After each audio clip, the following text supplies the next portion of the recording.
Dengue. বাংলাদেশে বর্তমান বেশ কিছু আতঙ্কের মধ্যে একটি। প্রতিদিন ডেঙ্গুতে আক্রান্ত হয়ে মারা যাচ্ছে বহু মানুষ।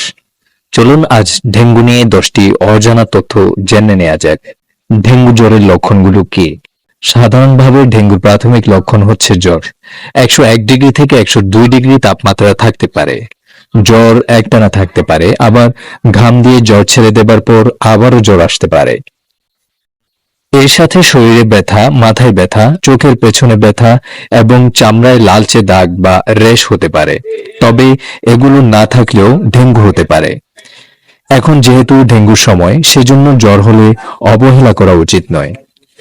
জ্বরে আক্রান্ত হলেই সাথে সাথে চিকিৎসকের শরণাপন্ন হওয়ার পরামর্শ দিচ্ছেন ডাক্তাররা। ডেঙ্গু জ্বরে আক্রান্ত হয়ে যারা মারা গিয়েছেন তাদের মাঝে অধিকাংশ জ্বরকে অবহেলা করেছিলেন।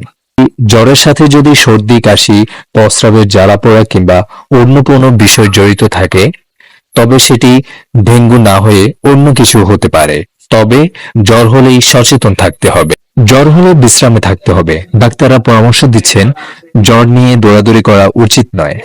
একজন ব্যক্তি সাধারণত প্রতিদিন যেসব পরিশ্রমের কাজ করে সেগুলো না করাই ভালো। পরিপূর্ণ বিশ্রাম প্রয়োজন। এমন নয় যে প্রচুর পরিমাণে পানি খেতে হবে, পানি জাতীয় খাবার গ্রহণ করতে হবে। ডেঙ্গু জ্বর হলে প্যারাসিটামল খাওয়া যাবে।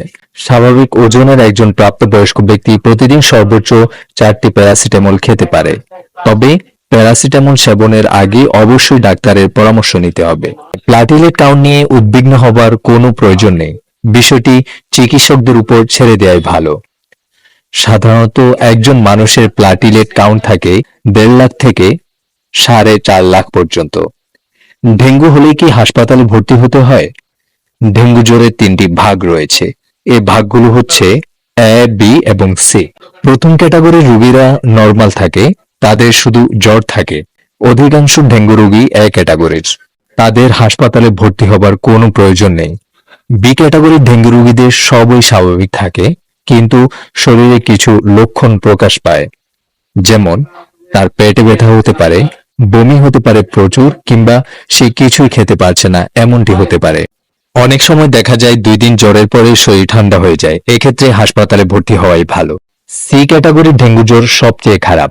কিছু কিছু ক্ষেত্রে নিবিড় পরিচর্যা কেন্দ্র বা আইসিইউর প্রয়োজন হতে পারে। সাধারণত জুলাই থেকে অক্টোবর মাস পর্যন্ত ডেঙ্গু জ্বরের প্রকোপ থাকে, কারণ এই সময়টিতে এডিস মশার বিস্তার ঘটে। ডেঙ্গু জ্বরের জন্য দায়ী এডিস মশা। এডিস মশা অন্ধকারে কামড়ায় না। সাধারণত সকালের দিকে এবং সন্ধ্যার কিছু আগে এডিস মশা তৎপর হয়ে ওঠে। এডিস মশা কখনো অন্ধকারে কামড়ায় না। পানি জমিয়ে না রাখা। অধ্যাপক আব্দুল্লাহ বলেছেন, এডিস মশা ভদ্র মশা হিসেবে পরিচিত। এসব মশা সুন্দর সুন্দর ঘরবাড়িতে বাস করে বলে তিনি উল্লেখ করেন। এডিস মশা সাধারণত ডিম পাড়ে স্বচ্ছ পানিতে। কোথাও যাতে পানি 3 থেকে 5 দিনে বেশি জমা না থাকে।